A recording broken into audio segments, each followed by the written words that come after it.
Quem tem Bíblia, por favor, abram-nas. Me suporte por um momento aqui, irmãos.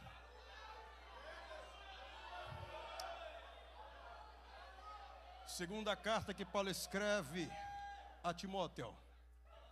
Jesus está aqui. Jesus está aqui. Capítulo de número 2. Capítulo de número 2. Versículo de número 1. Assim diz o apóstolo São Paulo, escrevendo a Timóteo, capítulo 2, versículo de número 1. Queria que a igreja recitasse em alto e bom som comigo. Vamos lá? 1, 2, 3. Tu, pois.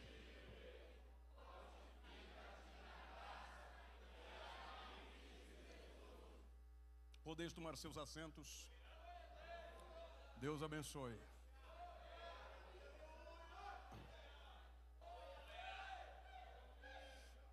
Queridos irmãos, o tema em apreço escolhido para esse conclave especial trata-se de uma relação de amizade do apóstolo São Paulo com um dos seus filhos na fé, a quem Paulo termina colocando este mesmo como um filho, e ele trata como se fosse um filho biológico. Mas essa relação de amizade era tão intensa que durou cerca de 17 anos. E esta relação de amizade do apóstolo Paulo com Timóteo, que ele chamava de meu filho, começa na primeira viagem missionária do apóstolo São Paulo. Ele recebe a bênção da igreja que estava em Antioquia da Síria e termina saindo no ano 46 depois de Cristo para o empreendimento da sua primeira viagem missionária. No trajeto da viagem, o apóstolo São Paulo termina parando na cidade da qual Timóteo morava. Ele morava em Listra, e Paulo chega em Listra e começa a pregar a palavra de Deus. E enquanto Paulo vai pregando, um coxo que estava ali ouvindo Paulo pregar começa a crer na palavra dita pelo apóstolo São Paulo e começa a esboçar, levantar-se. Paulo, percebendo que o coxo queria levantar, para a mensagem, olha para o homem e termina dizendo: levanta-te sobre os seus pés. E o homem passa a andar. Partindo então daquele grande milagre ali em Listra, Paulo então resolve logo a fazer o apelo. Algumas pessoas então abrem o coração, aceita Jesus como Salvador. Entre essas pessoas que terminaram aceitando a Cristo, resolve abrir o coração para Jesus a irmã Eunice, a mãe do Timóteo, e a sua avó Loide. E assim, portanto, a igreja nasce ali em Listra. Todavia, por causa desse grande ato miraculoso, deste paralítico que passa a andar, o povo de Listra passa a ver Paulo e a Barnabé, seu amigo, como deuses. Olharam para Barnabé e terminaram dizendo: estes não podem ser outros senão deuses que desceram até nós. Olharam para Barnabé e terminaram dizendo que Barnabé era Júpiter e que Paulo era Mercúrio. Paulo, por sua vez, então interpela aquela turba de multidão que bradava e dizia que Paulo e Barnabé eram deuses. Paulo termina dizendo: nós não somos deuses. Tudo isso que aconteceu aqui, na verdade, foi por causa do nome do Senhor Jesus Cristo. Nós não fizemos nada. Partindo então desta fala do apóstolo São Paulo, aquele povo que estava mergulhado na euforia de adoração, em vez de continuar olhando para Paulo como deuses, já passaram a vê-los como pessoas que mereciam serem castigadas. Pega o apóstolo Paulo e numa sessão de linchamento eles apedrejam o apóstolo São Paulo. Deixaram Paulo quase que como morto. Todavia os novos irmãos na fé pegaram Paulo a revolver-se no chão e auxiliaram o apóstolo São Paulo, de modo que Paulo não morreu. Paulo revigora as suas forças e continua a obra missionária. Passaram-se os anos. A gente caminha então para o ano 50 depois de Cristo. Passando deste tempo, Paulo volta lá em Listra. E quando Paulo chega lá, Paulo agora encontra Timóteo, que agora era um jovem, que era chamado de discípulo. A igreja que estava em Listra terminavam dando bom testemunho de Timóteo, falavam bem de Timóteo. Além disso, a Bíblia ainda relata em Atos capítulo de número 16 que o pai de Timóteo não era cristão, o seu pai era grego, o seu pai não aceitou a fé. Ora, partindo dessa premissa, Nós poderíamos dizer que o pai de Timóteo, por ser o cabeça da casa, ele teria toda a autoridade de inculcar na mente de Timóteo ensinos da Grécia, como por exemplo ensinos filosóficos, como mitologia grega. O pai de Timóteo poderia fazer Timóteo tornar-se um devoto de um dos deuses da Grécia. Todavia, a sua mãe Eunice e a sua avó Lóide inculcaram na mente de Timóteo as sagradas letras da palavra de Deus. De modo que Timóteo era um jovem que tinha na sua mente a palavra do Senhor Jesus, que recebeu pela sua mãe, que recebeu pela sua avó. Assim sendo, o apóstolo Paulo então, olhando Timóteo, vendo o que as pessoas diziam de Timóteo, o que a igreja falava de Timóteo, resolve recrutá-lo, resolve convidá-lo para que Timóteo então acompanhasse na viagem missionária, no grande empreendimento de plantar igreja.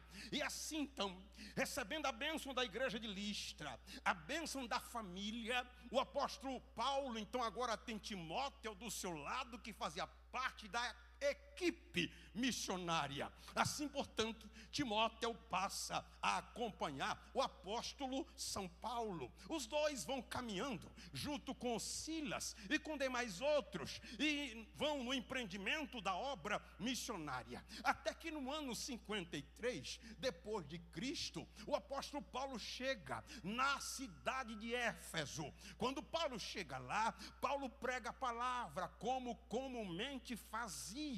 E assim sendo, a igreja nasce em Éfeso.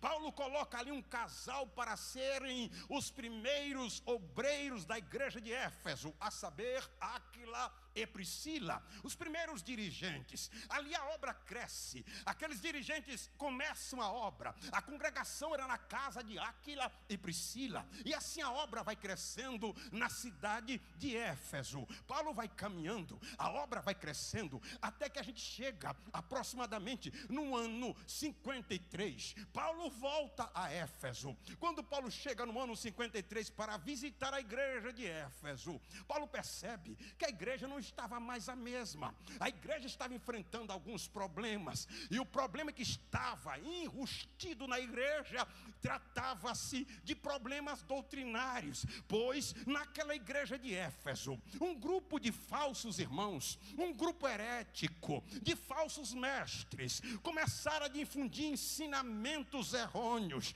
Então, partindo dessa situação, Paulo olha para o cenário da igreja e o Espírito Santo toca no coração de Paulo que a pessoa mais bem indicada, a pessoa que estava separada naquele momento para ser o pastor da igreja de Éfeso, era o jovem Timóteo, aquele menino que estava acompanhando Paulo. Paulo, ele teria até pessoas que pudessem ficar à frente daquela igreja, como eu disse, Áquila e Priscila.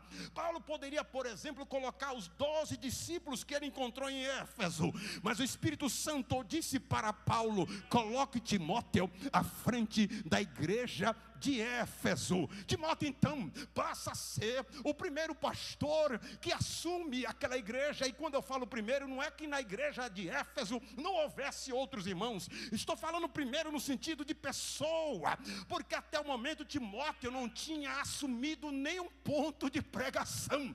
Você não vai ver na história dizendo que antes dessa situação Timóteo houvera assumido uma congregação, e de repente ele tem em suas mãos uma igreja para assumir, uma igreja para tomar conta. E que igreja era? Era a igreja que estava situada na cidade de Éfeso. E quando Paulo empossa Timóteo, quando Paulo coloca Timóteo na igreja, Paulo já vai dando ordem a Timóteo.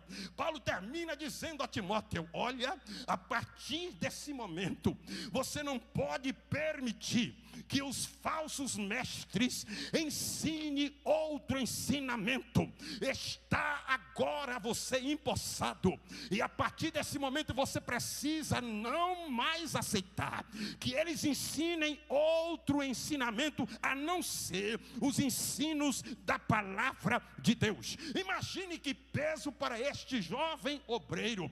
E quais eram, pastor, os ensinamentos que eles ensinavam nesta igreja? Alguém quer aprender comigo aqui? Diga amém essa noite. Vamos lá, os primeiros ensinamentos heréticos que os falsos mestres ensinavam na igreja de Éfeso. O primeiro, Paulo termina escrevendo e dizendo a Timóteo que eram as vãs fábulas ou as genealogias antigas. Este ensinamento estava pautado a priori nas genealogias que alguns irmãos faziam, para saber, por exemplo, que se algum irmão daquela igreja vinha de uma raiz genealógica abençoada ou amaldiçoada. Isso causava uma grande discussão entre eles. Outro ensinamento eram as fábulas. Essas fábulas estão ligadas diretamente a lendas, a crendices, a superstições, a mitologias. Eles estavam ensinando isto na igreja. Mas havia outro ensinamento errôneo que eles estavam ensinando na igreja de Éfeso. O segundo ensinamento era que na igreja passou a surgir um grupo que terminou difundindo uma espécie de ascetismo religioso. Um grupo que terminou difundindo na igreja uma espécie de extremismo fanático. E eles terminavam dizendo aos irmãos: se vocês quiserem ser santos, vocês precisam se abster de alguns alimentos. E mais ainda, continuavam eles dizendo: se vocês quiserem serem santos, vocês precisam não casar, apelando para um celibatário. Era assim que eles diziam na igreja de Éfeso: se você quiser ser santo de verdade, não pode casar-se, proibindo o casamento. Continuamos aqui com ensinamentos errôneos. Um deles é que na igreja de Éfeso passou a surgir um grupo de crentes que terminaram partindo de uma premissa que eles deviam trazer de volta para a igreja de Éfeso os ensinamentos da lei, os ritos da lei, e eles se colocavam como mestres, como senhores, como doutores da lei, quando na verdade não sabiam nada sobre a lei. Ainda havia outro ensinamento errôneo, e este ensinamento era patente e difundido na igreja por uma dupla por nome Himeneu e Fileto. Esses dois terminaram trazendo para a igreja um ensinamento que dizia que a ressurreição só houve no passado, mas que a ressurreição não mais haveria.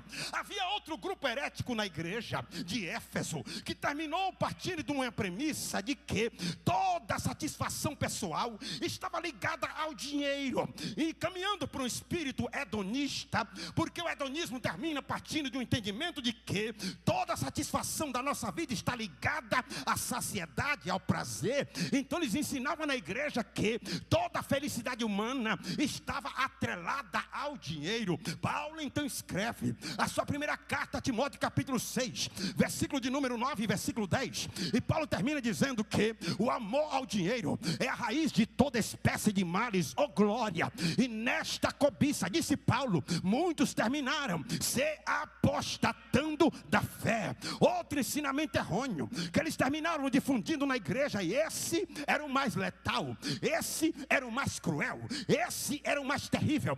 Era um ensinamento filosófico por nome gnosticismo.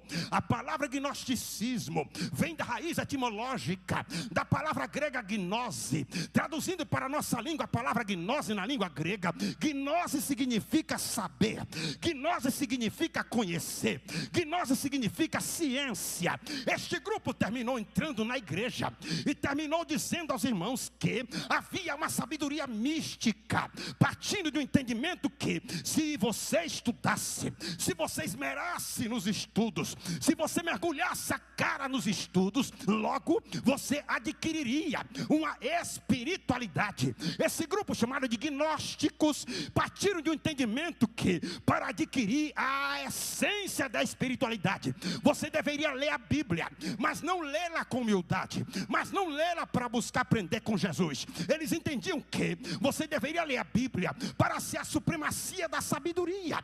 E eu preciso dizer dizer, pastor Greg, que esse grupo ainda está em voga. É aquela pessoa que vem para a igreja e começa a fazer um curso teológico, o básico em teologia, Maciel, e de repente começa a arrogar, a achar que é o mais inteligente. Ou então aquele que vai para a escola teológica e na primeira aula ele já quer desvendar tudo que tem na Bíblia. Quer saber se Eva teve filho antes de pecar ou depois de pecar. Quer saber quantas repartições tem no céu. Quer saber que tipo de fruta foi que Eva comeu. Quer saber, por exemplo, se o dilúvio foi local ou foi universal. Essa semana, por exemplo, alguém me procurou e me disse: pastor, me diga uma coisa, o senhor acha que o galo que cantou e que fez Pedro reconhecer que havia negado a Jesus era um galo mesmo de asa e de pena?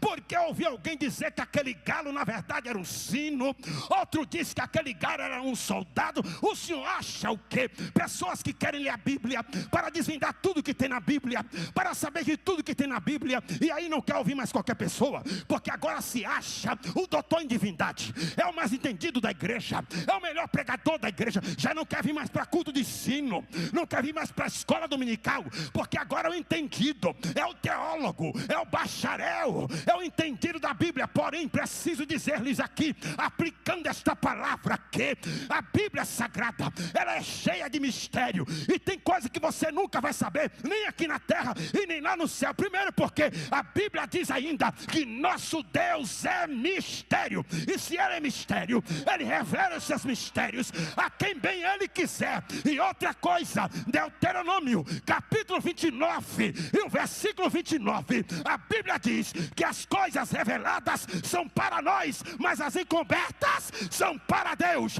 Portanto, a Ele seja glória e adoração para todos sempre. Amém.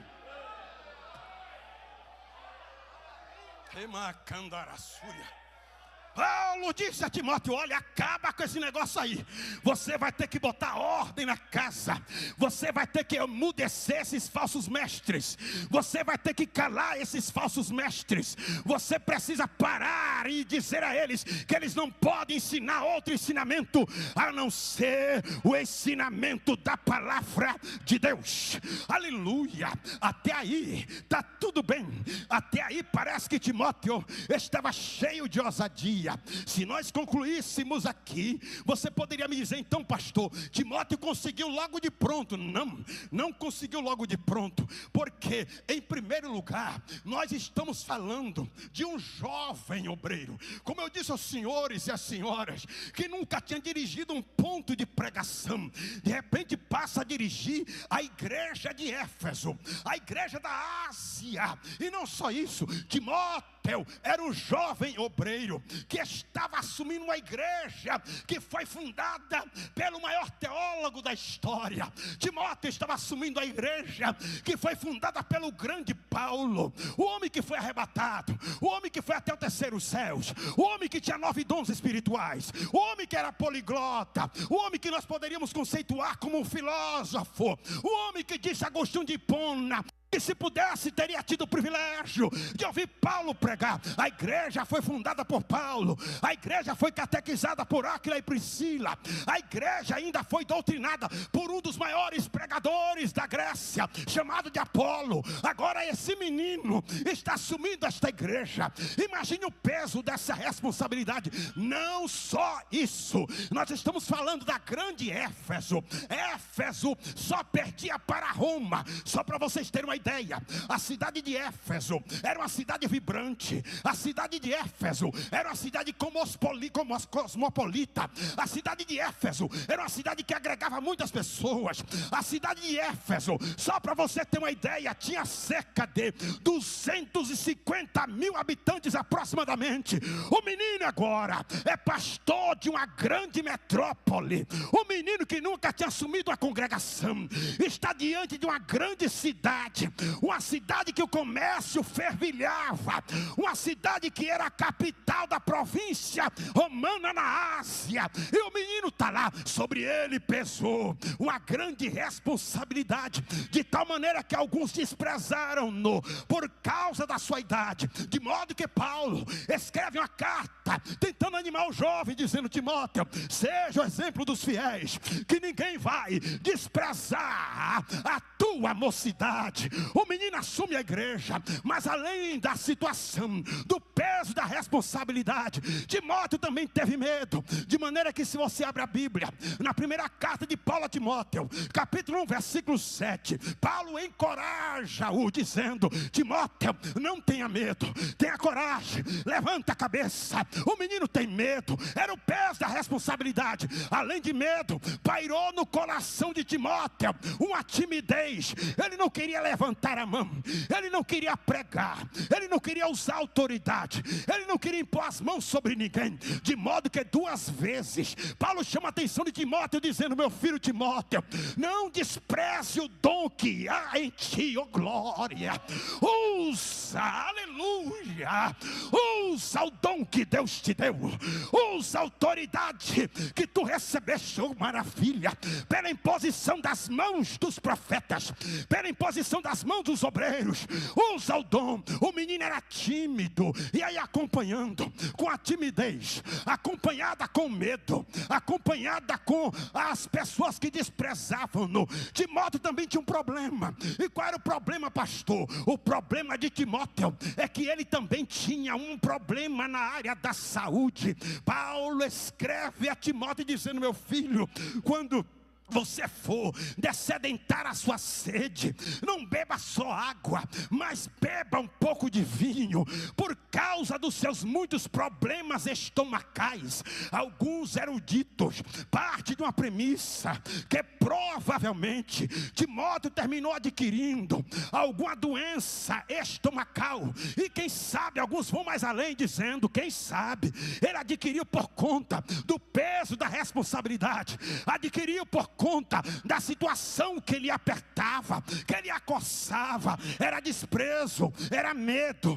era problema psicológico, era timidez. De modo que alguns partem do entendimento, pastor, que provavelmente Timóteo terminou adquirindo uma gastrite nervosa, ou quem sabe refluxo, ou mais ainda uma síndrome do estômago ou irritado. É assim que alguns entendem. Ele tinha problema de saúde, estava assumindo essa grande igreja com medo, tímido, mas de repente Paulo resolve escrever 2 cartas para Timóteo, chamada de cartas pastorais. A primeira carta Paulo escreve ela no ano 64 a 65 depois de Cristo, quando saiu da prisão. A segunda carta Paulo escreve no ano 66 a 67 depois de Cristo. A segunda carta, por exemplo, é vista como a carta da despedida. Paulo estava no corredor da morte. Paulo já sentia que a morte estava chegando. Então ele escreve a segunda carta. É uma carta de despedida do pai espiritual para seu filho espiritual Timóteo. Era uma carta que Paulo poderia começar a escrever com muito sentimento de lamento, mas Paulo aplica-se a trazer a Timóteo não lamento, mas uma palavra de encorajamento, sentindo a morte chegando, sentindo que a qualquer momento ia tombar na terra. Mas Paulo escreve a Timóteo que tinha medo, que estava com covardia às vezes, que era tímido, que era doente. Paulo escreve dizendo: tu, pois, meu filho, fortifica-te na graça que há em Cristo Jesus, o nosso Senhor. Se puder me ajudar, diga por favor a quem está do seu lado: se fortifica, se fortifica, se fortifica. E aqui eu já quero aplicar, porque Paulo termina dizendo: filho Timóteo, fortifica-te. No entanto, Paulo não está dizendo: olha, se fortaleça em você mesmo, busque força em você mesmo, através, quem sabe, de uma meditação transcendental. Não, Paulo termina dando endereço. Paulo diz a Timóteo: meu filho, fortifica-te não em você, mas na graça, na graça, na graça que é em Cristo Jesus, o nosso Senhor. Se você pode, levante a sua mão e glorifica a Deus. Glória, oh glória, oh glória, oh glória. Estou sentindo Jesus que derrama graça sobre nós. aqui nesta noite. Eu já estou caminhando para a conclusão, não quero tomar o vosso tempo, mas Paulo, pastor Greg, ele quando manda Timóteo fortificar-se na graça, Paulo, ele tinha base para dizer isto. Quando Paulo diz a Timóteo, fortifica-te na graça, Paulo, ele foi testemunha ocular desta grande obra da graça. A palavra graça, por exemplo, na língua hebraica é hesed. A palavra graça na língua grega é charis, que traduzindo para a nossa língua, tanto no hebraico quanto no grego, a palavra graça, trazendo para a nossa língua, significa dom gratuito. A palavra graça significa benevolência.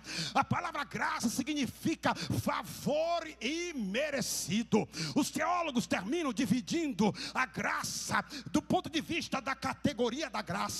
Por exemplo, existe a graça comum, que é a graça que Deus derrama sobre todos os homens, independente se o mesmo é ateu ou agnóstico, independente se o mesmo termina dizendo que Deus não existe, mas mesmo assim Deus derrama sobre ele a sua graça, e dá chuva, e dá calor, e dá alimentos. Esta graça é a graça comum. Mas vem a segunda graça, que é a graça salvadora. É a graça que alguém adquire através de Jesus Cristo, que veio dos céus à terra para nos remir de todos os nossos pecados. Em João capítulo 8, capítulo 3, versículo 16 está dito: porque Deus amou o mundo sem distinção, sem fazer acepção de raça, de credo ou de cor, porque Deus amou o mundo de tal maneira, glória, que deu o seu Filho unigênito, para que todo aquele, aleluia,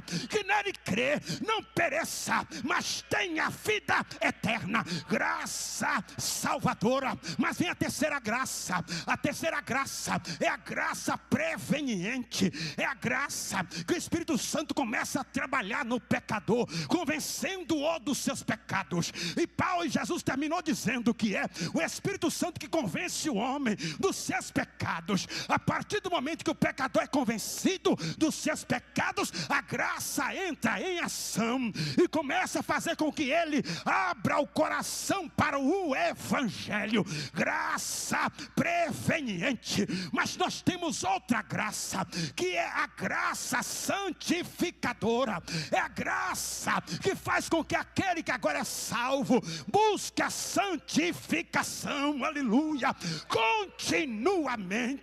Diz a Bíblia, através do escritor aos Hebreus: segui a paz com todos e a santificação, sem a qual ninguém verá o Senhor. Depois da graça santificadora vem a graça justificadora. A graça justificadora pega o pecador e faz com que ele olhe para o sacrifício do Calvário, e através do sacrifício do Calvário ele é justificado.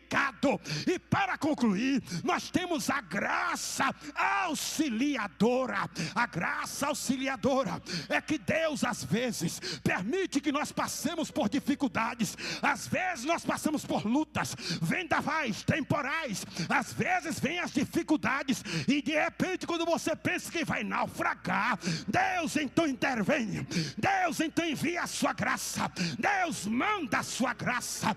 Paulo falava para Timóteo sobre a graça auxiliadora, porque Timóteo já era salvo. Timóteo não era um descrente. Timóteo não precisava da graça para ser salvo, ele já era crente. Paulo está falando para Timóteo da graça auxiliadora que está sendo derramada aqui esta noite nessa igreja.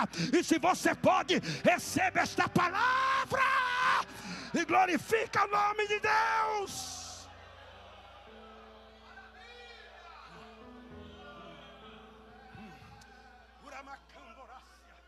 Aleluia. Paulo era a prova viva, pastor, dessa graça. Paulo, quando ele disse a Timóteo: fortifica-te na graça, ele era a prova viva desta graça.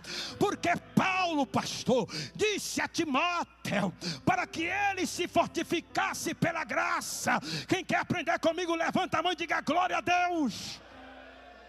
Primeiro lugar, porque a graça foi a prova viva na vida de Paulo, de que Deus, Ele pode alterar a vida do mais vil pecador. Paulo foi a prova disso. Olha o que Paulo disse, escrevendo a sua carta a Timóteo, a primeira carta, capítulo 13, capítulo 1, aliás, versículo 13 e 14, disse Paulo: a mim, que em tempos passados fui blasfemo, fui perseguidor, fui insolente, contudo, Ele me concebeu misericórdia, porquanto fiz o que fiz mediante minha ignorância e incredulidade. Agora olha o versículo 14, disse Paulo: e a graça do nosso Senhor transbordou sobre mim com a fé e o amor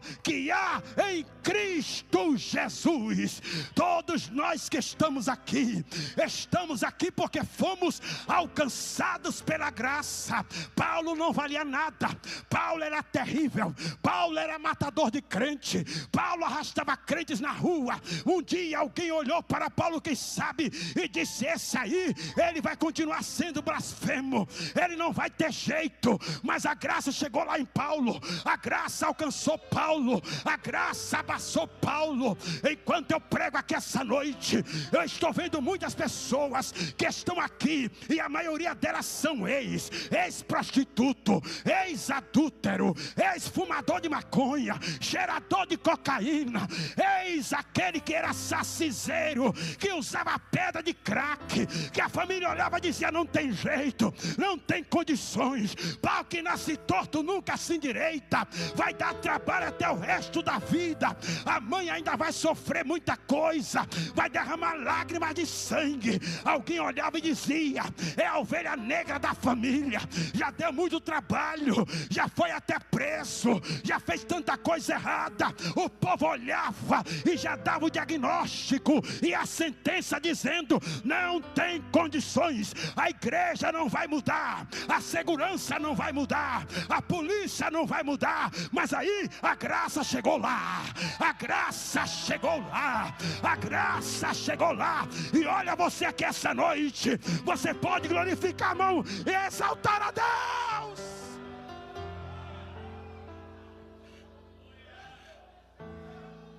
É por isso que você cantou hoje: eu não sei o que Ele viu em mim, eu não entendo porque Ele me...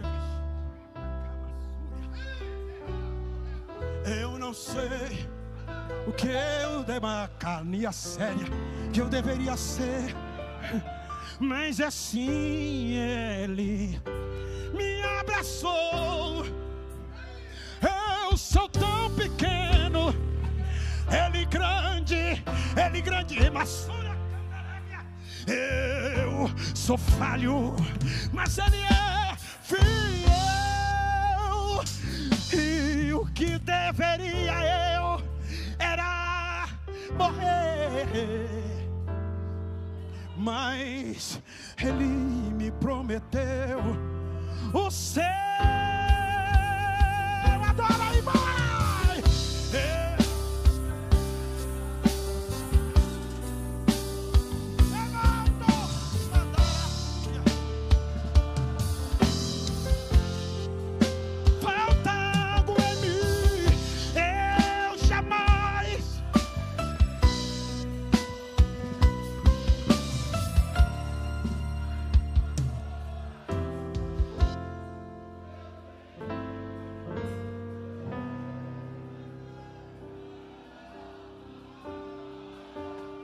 Onde abundou o pecado, superabundou a graça.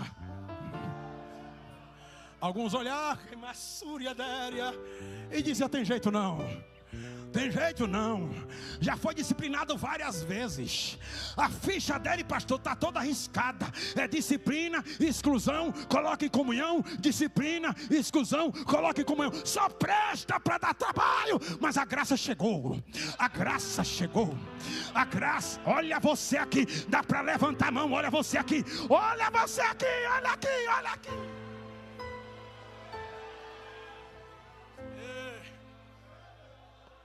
Quando Paulo disse: Timóteo, fortifica-te na graça, era porque Paulo passou a entender, pastor Greg, que a graça e a salvação não é por méritos humanos. Você não está aqui porque você foi o mais bonitinho. Você não está aqui porque você foi o mais bonzinho. Você não está aqui porque você pagou penitência. Você não está aqui porque você deu todos os seus dinheiros aos pobres. Você está aqui por causa da graça. Por causa da graça. Efésios capítulo 2, versículo 8 e 9. Disse Paulo: porque pela graça sois salvos. Aleluia! Por meio da fé. Isso não vem de vós. Não. É dom de Deus. É dom de Deus. É dom de Deus. Não é para que ninguém se glorie. É dom de Deus. Dá para levantar a mão porque você está aqui essa noite agora.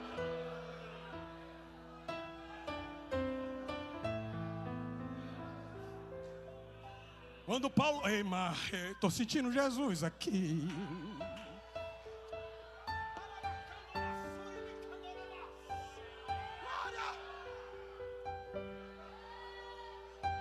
Quando Paulo disse a Timóteo: fortifica-te na graça,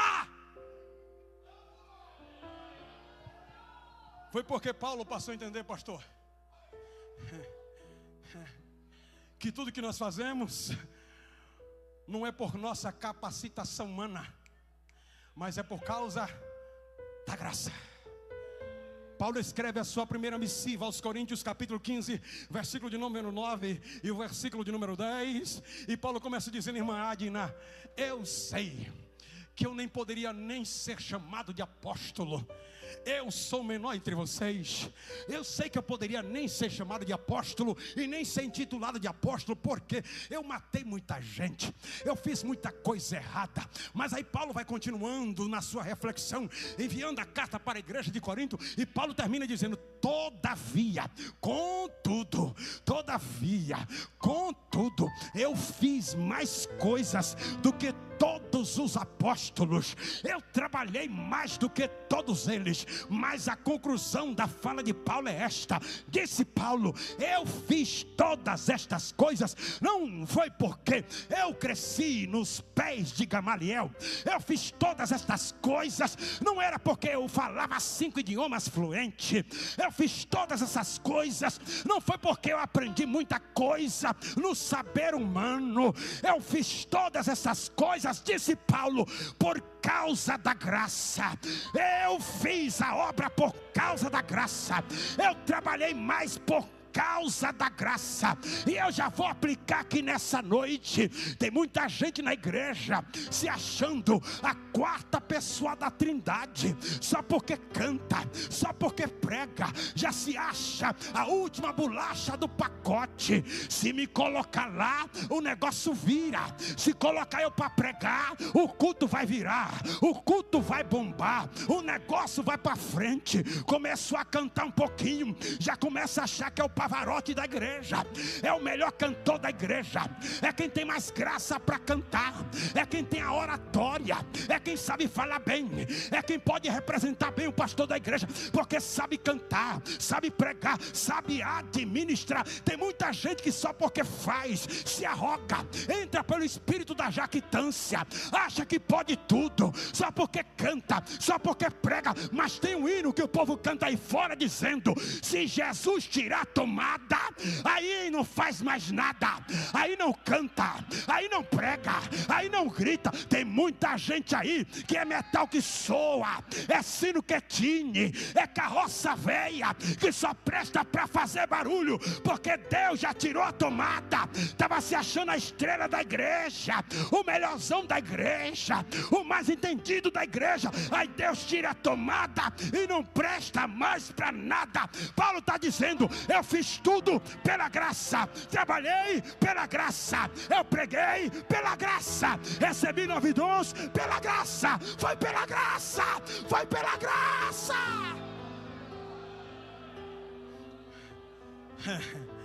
Aleluia. Aleluia. Se você prega, é pela graça. Se faz alguma coisa, é pela graça. É por isso que a gente canta o hino da harpa, que diz assim: graça,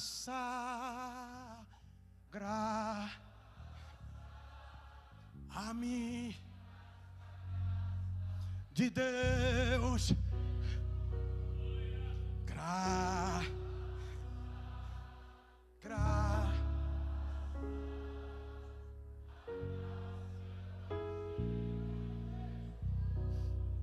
dá para glorificar esse Deus que dá graça. Dá para dizer: Jesus, se eu canto, glória seja dada ao teu nome. Dá para fazer isso aí? Dá para dizer: Jesus, muito obrigado porque o Senhor me usa, mas eu sei que é tudo pela graça. É pela graça. E aqui eu finalizo, pastor, me perdoe se eu tomei seu tempo. Eu finalizo aqui. Quando Paulo disse a Timóteo: Timóteo, fortifica-te na graça. Foi porque Paulo, ele passou a ver a graça como o sustento da vida do crente. Por favor, me ajude a pregar dizendo para quem está do seu lado: a graça de Deus é o teu sustento. Paulo, oh glória, oh glória, oh glória, oh glória. Paulo escreve, pastor, a sua segunda carta aos Coríntios, capítulo 12. Paulo, ele fora arrebatado. Ele foi até o terceiro céu. Ele termina dizendo que ele ouviu coisas inefáveis que homem nenhum poderia ouvir, mas ele ouviu.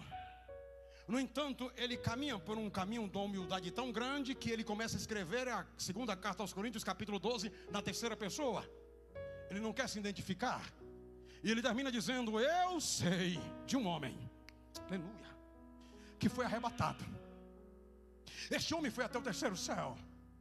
Esse homem foi até o paraíso. Esse homem foi na casa de Deus, na morada de Deus. Não sei como ele foi, mas ele chegou lá, ele foi. E ele ouviu coisas inefáveis que homem nenhum poderia ouvir, mas ele ouviu.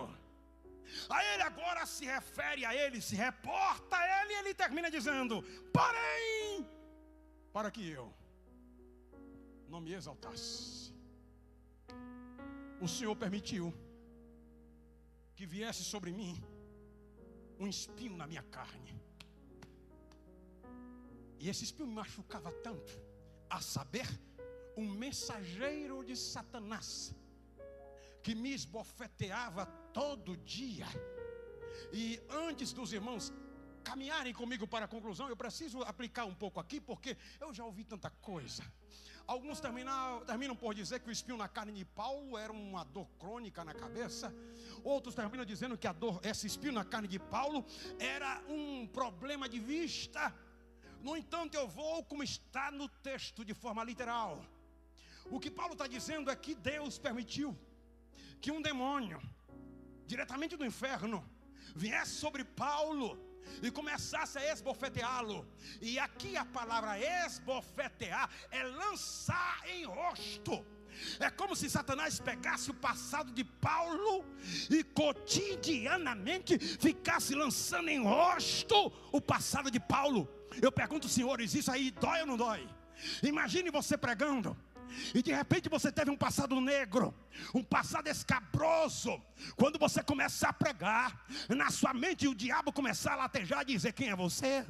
Que moral você tem? Está pensando que eu esqueci do dia que você consentiu na morte de Estevão? Está pensando que eu esqueci no dia que você arrastou crente na rua? Isso dói, isso é terrível, isso machuca. Um certo dia uma irmã foi pregar na rua e na casa dela só tem ela de crente, o filho desviado, a filha desviada. Quando ela entregou o folheto e disse para uma moça: minha filha, aceite a Cristo como Salvador, a moça usada por Satanás disse para aquela irmã lá na minha igreja que por bondade eu sou pastor, por que você não tem capacidade de ganhar seus filhos? Se você não ganhar seus filhos, então é porque você não tem força. E não adianta você me evangelizar. Aquela irmã foi para casa chorando. Isso machuca.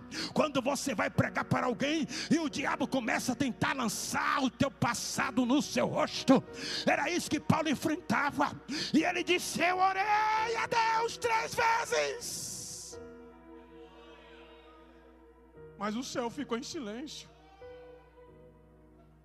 Deus não disse nada. Deus não falou nada. E além de você ter esse insulto de Satanás, se tem uma coisa que machuca, é você, pastor Greg, querer de Deus um sinal, uma resposta, e os céus ficar em silêncio. Isso dói, isso machuca. Eu vejo Jeremias escrevendo Lamentações capítulo 3, versículo 8. Jeremias quer de Deus uma resposta, e ele termina dizendo que ele orou a Deus. Mas no versículo 8 de Lamentações capítulo 3, ele diz: mas ainda quando eu clamo e grito, ele exclui a minha oração. Jó se coçando com um caco de telhas, querendo uma resposta.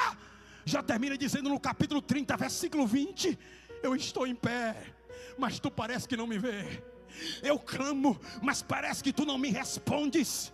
Era o espinho na carne, era o diabo insultando Paulo, e Paulo dizendo: Senhor, tira isso de mim, tira isso. E os céus em silêncio. Isso dói, isso é terrível. Mas enquanto Paulo vai insistindo, ele fala uma, Deus não fala nada. Ele fala duas, Deus não diz nada. Ele fala 3, Deus não fala nada. De repente, quem sabe Paulo estava dizendo: então eu vou ter que aceitar resignadamente que Deus não vai me dizer nada. De repente, a voz dos céus ecoou.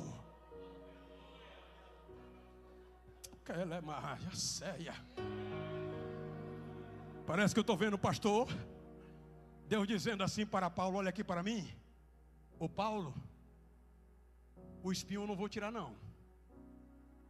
O espinho eu não vou tirar. Eu não vou tirar esse espinho. Você vai continuar com esse espinho. Você vai continuar sendo insultado, Paulo. Você vai continuar sendo torturado, Paulo. E olha aqui para mim, eu vou liberar uma palavra profética. Quem quer, pega, pega, pega, pega. Quanto mais graça, mais pedradas. Ô pastor, eu pensei que a profecia era de vitória. Não, eu não vou romantizar o evangelho. Eu vou pregar a verdade. Quem quer unção, então receba. Mas lá vai, como o Espírito Santo está mandando. Quanto mais unção, mais pedrada. Quanto mais unção, mais guerra. Quanto mais unção, mais luta. Deus está chamando um exército de guerreiros corajosos. Porque quanto mais você sai do pelotão de trás e vem para o pelotão da frente, você passa a ser mais exposto. O inimigo passa a te ver com mais facilidade e o ataque vai ser maior. Mas eu vim aqui pregar para um exército corajoso, para um grupo que é chamado de uns guerreiros. Tem alguém aqui que recebe essa palavra? Glorifique a Deus. Paulo, eu não vou tirar o espinho não, mas eu tenho uma resposta. Qual é, Jesus? A minha graça te basta. E a minha graça te basta. A minha graça te basta. A minha graça te basta. Paulo vai ter pedradas, mas a graça basta. Paulo vai ter calúnia, mas a graça basta. Paulo vai ter levante, mas a graça basta. Vão falar mal de você, mas a graça basta. Vão inventar história com o teu nome, mas a graça basta. Vão dizer que você não tem ministério, mas a graça basta.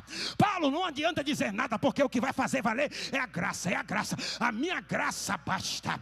A minha graça te basta. O meu poder se aperfeiçoa na fraqueza.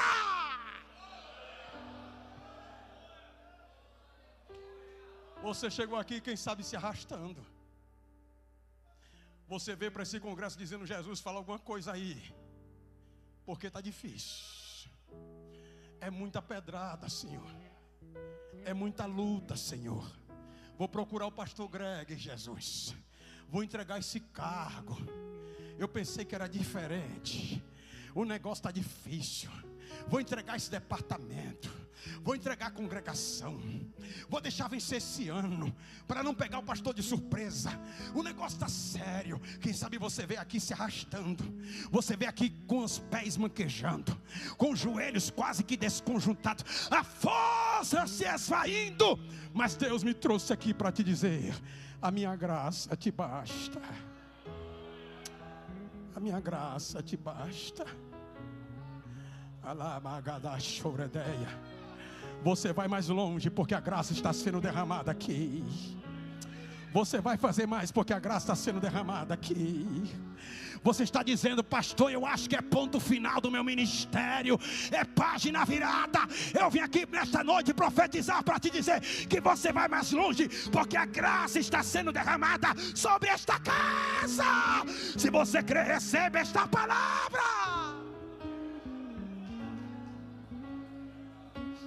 A graça está cicatrizando feridas. A graça está te dando força para caminhar. A graça está te reerguendo do pó que essa noite. Ergue a cabeça e glorifica o nome de Jesus. Põe a mão no coração. Estou sentindo Jesus aqui. Estou sentindo Jesus aqui. O Jesus que derrama a graça está aqui essa noite. És fiel em todo tempo. Todo tempo tu és tão bom. Todo fôlego que tenho, eu cantarei a bondade de Deus. És fiel, canta aí. És fiel.